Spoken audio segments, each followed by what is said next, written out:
some noise for Esther Ajayi one more time.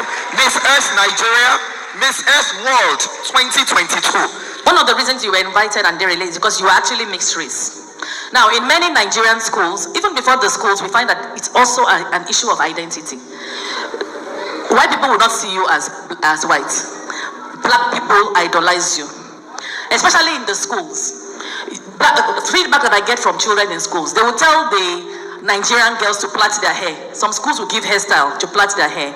But the mixed race, look at her going, Rez, she's already, I should go there, right? I should say it. They will tell the Nigerian children to plait their hair. But when they are mixed race, they can pack their hair and to look cute. Yes, I'm sure you got that as well. They don't mind if you don't braid your hair. But our educators, you consistently are part of the problem.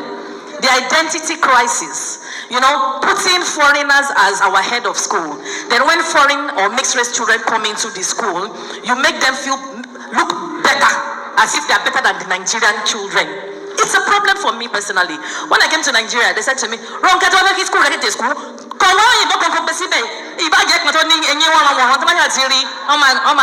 And parents, you are actually registering your children in some schools that it's still the black people that are doing the work. The foreigners are just decorative. But is that colonial mentality that we have? That we feel the need that, Lebanese restaurants, in Nigerian restaurants, you won't go. You go to Lebanese because it's Lebanese. Our roads, Chinese are fixing them. But we feel there's a problem. But when we go to other countries, it's Nigerians that are doing so many things. Now, how does that make you feel? And what do you say to a child that is thinking, I'm abroad, they don't want. Here, I'm a god. Which way? What would you say to that child? Because it can cause, like you said, it affected your psyche. Please, what would you say to those children? Of course, I agree. So, I'll cite an example. In Nigeria, we currently have a group. They call that group a WhatsApp group. They call it Mixed Race Group.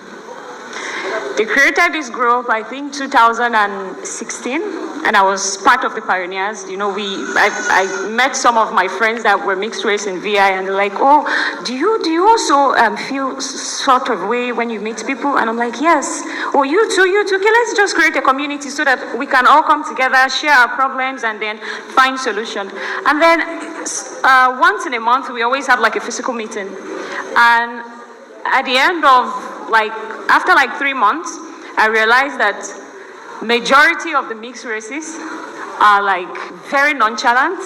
They don't have good manners.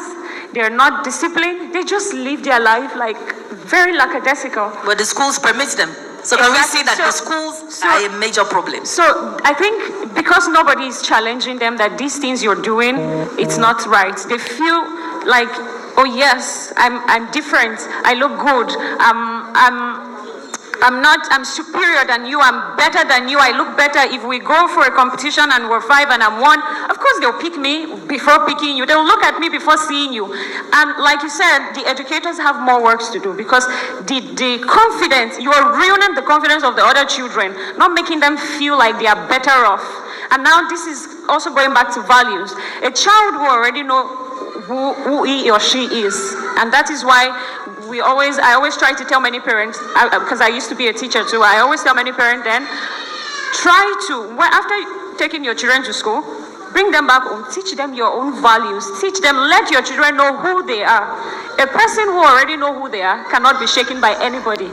No matter how much you try to turn down their level of confidence, they will tell you, I know who I am, I know my name, I know my identity. So such children, of course you cannot tamper, you cannot move them, you can't tame them, their confidence level is on high ground.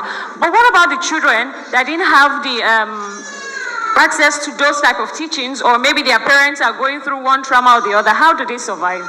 You can't, they will suffer the psychological repercussion at the long run. And we can only keep advising such children, find yourself, be yourself, don't be a copycat, be a reference, let whatever your mind, try to find your value, what makes you happy. People around you might not, they'll look at you and be like, you're doing rubbish, you're doing bullshit. Go for what your heart tells you, follow your heart, trust your instincts, and don't try to be like other people.